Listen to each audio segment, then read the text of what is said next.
Co-parenting after separation is never easy. Maybe you're struggling to make it work, or maybe you want to learn about some few tips on how to make the situation a better one for you. I am here to share my story of co-parenting and see how we can make this situation very rewarding for our children or child. Let's dive in. Hi, my name is Justina and welcome to my channel, where today we are going to be talking about everything co-parenting. For those who don't know, co-parenting is when after a separation, you are left raising a child in two different households. 10 years ago, I entered the space of co-parenting. It wasn't easy. It was one of the most challenging time of my life. Challenging in the sense that it was new to me, and at that time I am dealing with so many emotions, so many kind of feelings happening inside my body. One, you're dealing first of all with the separation. You're secondly dealing with emotions of feeling hurt, pain, maybe abandoned, whatever the situation might be. For me, it was a mixture of different feelings. And to go back, to tell you the truth, it was not a journey that I enjoyed. I did not enjoy it. It was a struggle for me to understand the dynamics of it all. I remember at the start of my journey, I went through so many phases. The phases of bitterness, the phases of control. And that was even before I started my journey with the Lord. So you can just imagine my behavior, my character. I started off by being very territorial. Like, I was not very au fait. I was very uninterested in allowing, at that time it was a baby, it was a toddler, to make time for the child to be with the father. It was very interesting time because for me, I was not thinking of my child at that moment because I had so many issues that I had to deal with within myself, dealing with the breakup. I knew I wanted the best for my child. I knew that yes, I was being a very good mother, but at the same time as well, I was being very protective and I was doing everything wrong in the wrong way. You might think that you're actually doing everything right for the child, but when I look back at it, I ask myself, is this about me or is this about the benefit of my son? And it took me at least a couple of years for me to be very comfortable. It's one time in my life when, looking back, I did many wrongs, many wrongs. It was a mixture of having this blessing of a child and then going through these challenges and finding a balance. How do you deal with the breakup of a relationship and then now raising up a child and at the same time as well doing the best in that situation? I was confused. I made many mistakes. I was not able to separate the two. My anger, my bitterness, and there I was with my child. No, it's my child.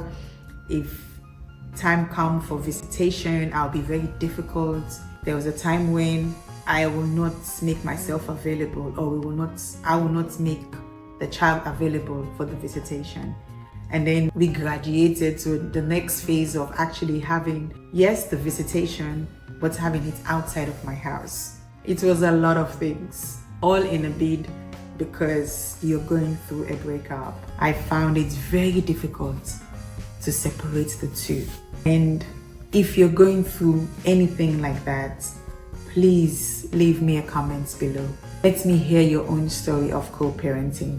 Maybe you're actually doing things that could help somebody right now. Because for me, at the beginning, everything I did was wrong. And it did not make the situation any better. Instead, there was a lot of friction, there was a lot of breaking communication, a lot was happening until I had a very good counseling session with a mentor of mine where I was able to explain what I was going through. And that discussion really helped me open my eyes for me to realize that all what I have been doing, I was actually doing it wrong. I was actually going about it the wrong way. Holding back the child, being difficult in terms of visitation, is not going to yield any good fruits with your child, because at the end of the day, that child still wants to be with their parents, want to have time with both parents, still want to be able to be free with both parents without having any form of blockage. And it's very hard as well. One thing I found out, it was very hard for me to explain to my young son when he will ask, oh, is my daddy coming? Or am I going to my daddy? Or when is my daddy coming? How long would you be saying no, yes, no, yes? So at the time, I was very fortunate and blessed that I had that discussion, because that discussion really changed a lot about how I was able to do a quick change in my mindset. I shift my mindset and I started thinking about the wholesomeness of my son, the growth of my son. I started imagining that what I was doing was actually damaging my son's relationship with the father and the rest of the family. Taking my, I would say, I don't want to call it revenge. Doing what I was doing, the way I was going about doing it, was not yielding the result that I want anyway. So I had to be very grateful for that conversation. And little by little, a few years after that, I found Jesus. I was able to now get to know the Word. God started changing me as a person, started making me see things differently, starts allowing me to see all the wrongs, things that I have been doing, and how I can quickly make a change for the better. It was not an easy time, but it was a time that really taught me several things. Taught me to be patient, taught me how to be able to forgive, ensuring that I put the life of my child above everything else. It has also been a journey for both parents and also with the child as well, because me and both parents coming together to give the best to the child, to make the best out of a situation. It's also very intentional, because you need to ensure that you do certain things in order for the child's needs to be always at your focus as well. And one thing I was really blessed to have is to have supportive family, to have supportive friends around me. And also from the paternal side as well, the family were incredible. I was never judged. I was always loved. I was always, included in everything that was happening as well. And for me, that says a lot. And that only started to happen when there was also a shift in my behavior as well. I was able to now start putting the need of my child first and stop being selfish. Separating the two, separating the relationship that has gone bad, and also giving the best to my son and ensuring that he received the best from both parents as well. But the most important change came after giving my life to Christ. That was the changing point in my life, because then I was able to find peace. I was able to gain forgiveness. I was able to give forgiveness as well. So many emotional wounds was healed. Sometimes you don't even know that you have so much tension, so much that you're keeping within yourself. You only get to know when you're in certain situation, then you get to realize, wow, I have been carrying a lot of burden. I have been carrying a lot of emotional torment. When you empty yourself in Christ, when you really empty yourself and ensure that God really changed you and removed certain burden from you as well. So I'm actually just going to share with you, in my own experience, some of the good side, the pros of the co-parenting and the cons of parenting that I have seen. Share with me if you also have your own good side of co-parenting as well, or your own journey of co-parenting as well. For me, the first thing is, the pros of it is the fact that the better support for the child. Imagine you have two family working together, two family loving child. The child gets the best of both worlds, best of love, best of attention. I know my son sometimes used to play with the situation. When he goes to his dad, he will ask for certain toys, and then the dad would say yes when after I had said no. But the good thing is, when he finds that the dad and myself are very in communication, with him saying yes, he would text me. He would send a message to me and say, he has said this. What do you think? Should we give it to him? Should we give it So for me, it's the best of both worlds, and you're giving the best time with the child. So my first pros will be better support for the child. You know, when you have two parents actively supporting, working together, communicating together, raising the child. Yes, you're in two separate houses, but you're working, you're in alignment, everything concerning the child. For me, I've always had that after the shift in my spiritual life. Anything I want to do pertaining my son, I have to run it past the dad. I do not take any decision without talking to him. For me, that was the one thing that I am glad that I have started, and I have always respected to share whatever happenings, not in my life, but in his son's life. I make sure that he gets to hear, he gets to know. I remember there was a time when I wanted to change school. I didn't just go and say, oh yes, I can afford it, so I can do this. But I actually engage him in discussion. What do you think? This is what I'm thinking. What do you recommend? We discuss as a parent, and when the time was right, we were able to do the transfer of school seamlessly with everybody involved playing their own part as well. It's such a beautiful thing when you make decisions together. You're making the best out of such situation. It's not easy, but for me, you know, being in communication, working together, sharing the interests of the child together, it's really healthy. It builds healthy family, and it has really helped our relationship, everybody that is involved. Another thing as well, sharing of responsibility. There's sometimes when I have to travel, when there's friction, it's hard for me to go and ask for support. And at that time, I'll be in very little bit of hot water. But when everything is okay, you're communicating well, you are doing the best in giving your son the best. It's easy. It's shared responsibility. If I know I have to travel, I have to let him know. If he's traveling, or if I'm not able to pick up my son from school, I can always reach out to him. So it's so beautiful when you're working in alignment, when you're working in sync. It makes the whole experience and the whole journey really seamless and really happy and productive as well. However, the cons. There's a lot of cons when you do not operate properly or togetherly in a co-parenting situation. Number one is lack of communication, because there's going to be time when a parent would want to come and see the child.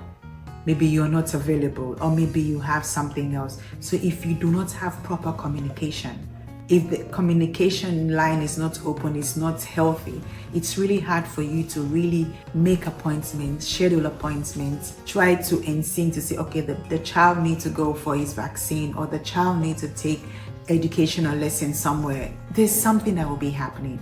And if there's a lack of communication, it's straining the whole family, it's straining the whole process, and it makes the journey really unbearable. So it's really one of the biggest cons that I suffered in the early onset of this co-parenting journey. But for now, for the past 10 years, we have been on a very great journey, if I could say that myself. Another cons is emotional struggles for the child, you know, adjusting to two households. In the beginning, you see the child will be in one household for one holiday, and then or for weekends. There's two sets of rules, because you can't control how another adult is living in their life in terms of rules. So like in my house, I would say bedtime is at 8. Maybe over there, bedtime will be at 7, or maybe in a later time. So the child has to be able to navigate in the two household rules. So it's also very strenuous on the child. Maybe in one house, the child is able to go into the fridge, get whatever food, whatever drink, you know, feel free. But in another house, you need to ask, oh, can I have this? Oh, am I allowed to have this? And maybe in one house, he or she is able to sit on the chair, in the sofa, watch TV. In another house, that is not available as well. So the struggle, and there's so much happening inside the child as well, trying to fit in two different rules, two different household procedures as well. And normally we don't actually look at all these areas when we're in co-parenting journey. That's why communication is so important. The primary caregiver, the rules that is already governing the child, it's very important that person now pass it over to the next parents. So it's easier, so that when the child is with one family, he or she can still nurture himself, grow happily, and be back in the same. Yes, you're not going to have the same rewards. Maybe when you're with dad will buy all kind of junk food, buy any kind of drink, all kind of funny drinks. It might not be the same with mom, or it's the other way around. Maybe you're with dad and you go and see your mom. When you're with mom will spoil you, take you places, whilst it's the different side to you. So it's always very important for we to be very sensitive in that as well, to know that the child is having to deal with two different household rules as well. You know, we need to be very open in terms of how we deal with conflict. Sometimes when a child goes to the next parent and you're angry, you're showing your emotions, you're saying stuff that is not okay.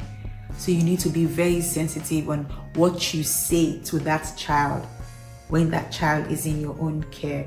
And be in that space when you don't need to be asking the child what is happening over there, or when you're there, who is coming to see this person, or do you have an auntie over there, or do you have an uncle over there. All of that is recipe for conflict. Try to shy away. For me, there's always a demarcation. I don't ask what is happening. I don't care what is happening.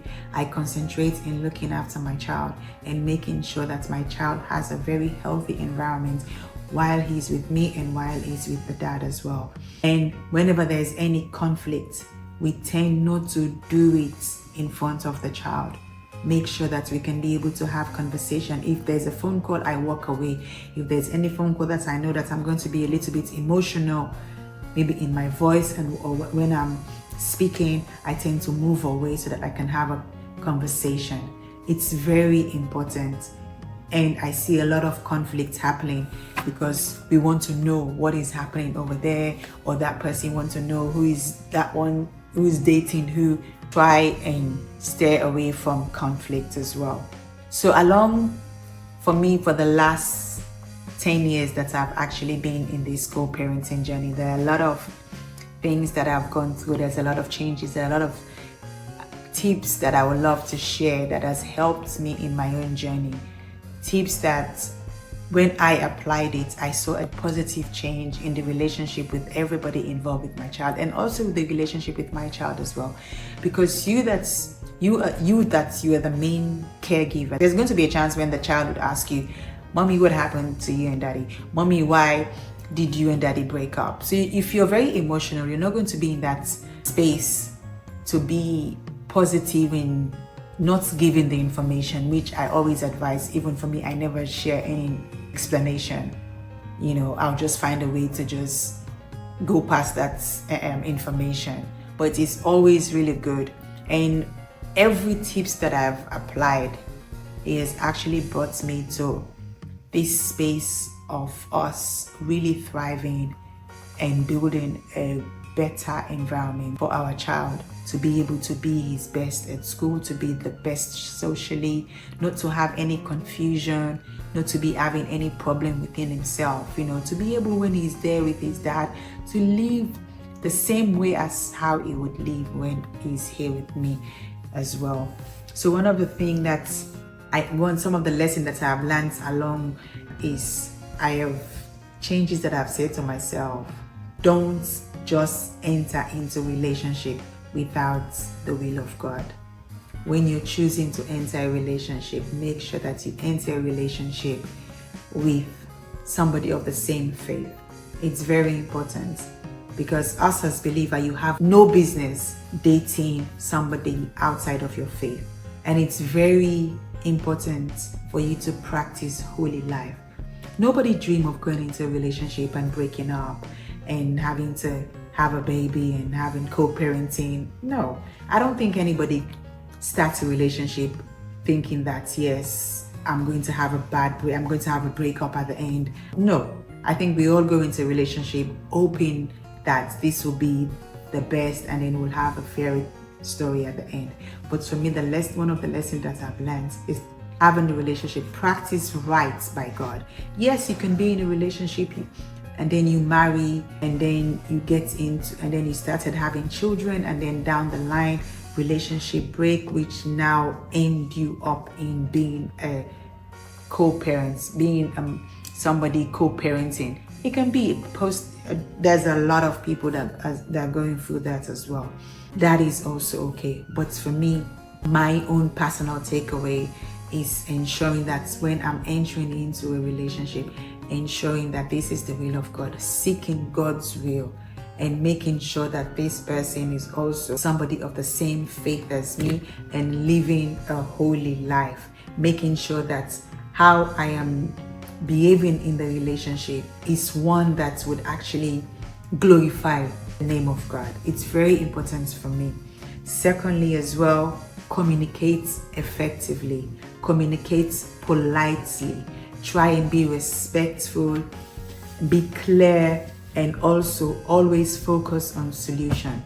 You know, sometimes when we are dealing with so many other issues within ourselves, we speak harshly, we're sometimes rude, tend to communicate. Having a good conversation, having a polite conversation doesn't take anything off you. You know, try and always be able to communicate effectively as well. And another thing that have helped me as well is ensuring that I set boundaries. I have made sure that for the last 10 years, to healthy boundaries, set healthy boundaries. You know when you're supposed to be calling my house. You cannot be calling my house at 11 o'clock in the night. I want to talk to your child. No, I'm sorry, that is not allowed. You need to set healthy boundaries, because if not, you're going to be compromising yourself as well. So you need to ensure that there are set boundaries that you don't cross and that person doesn't cross as well. Don't be asking, nosing into what the person is doing in their house. Oh, what did you see there? Oh, how did you see this? Oh, what did this person say? No. Keep your focus in making sure that you give your child the best. Another thing as well, always remember to put your child's needs first. It's not about you, it's not about your breakup relationship, it's not about what you used to do whilst you were dating. It is irrelevant right now. Focus on giving your child the best childhood that you can ever give to that child. Focus on him or her and make sure that that child's needs is put first. Another one as well, create a plan that you can work around. We're all busy, we all have different roles that we're playing. Don't just assume that because yes, this person is co-parenting with you, you can call them at any odd time. Or go and pick the child up. He or she is not your driver. He or she is not your maid in the house. He or she is not your cook in the house. So you need to ensure that you have a suitable plan that can work for all parties involved. And then try to share your schedule as early as possible. Like for me, I travel a lot. So I need to ensure that if I know, the minute I know, I have to ensure that he also knows as well, so that he can be able to plan. If I'm away, anything happen, he can be able to step in to give his support as well. And focus on the success and growth of your child. And you need to also focus on your own success as well, because co-parenting can really stretch you. It can stretch you to things that you can never imagine. I have been stretched beyond my own tenacity. So if you're going through, and you know somebody who is going through co-parenting, maybe they're doing very well, maybe they are actually using their own tips, please share in the comments below. I really want to hear your journey. I really want to hear how long you've been in this co-parenting journey. What are the things that you've been doing? What are the tips that you can share? We're learning every day. I'm learning every day. These are what have helped me in this last 10 years for me to be able to give my child a healthy environment, and to also have the dad in his life and offer and support me in us raising our child in two different households, but together. We're away, we're apart, but we are in alignment in every need of his life. So my encouragement to you is We are not perfect. It is not about perfection. It's not about being the perfect mom, perfect dad. Yes, we thrive to be perfect, but it's about taking those little steps, ensuring that you are making progress. You are creating a loving atmosphere, environment for your child, and to ensuring that your child is also able to grow up in a very conducive environment as well. So thank you so much for joining me today. Thank you. I look forward to hearing from you, reading all your comments about co-parenting. Let me hear what type of videos do you want me to make in terms of your career advancement, my work as a minister of the gospel, and also as a single mom raising an amazing son. Thank you so much for being with me today. Till I see you in my next video where we're discussing, my favorite topic, self-care, looking after yourself. Till then, stay blessed and stay inspired. Bye.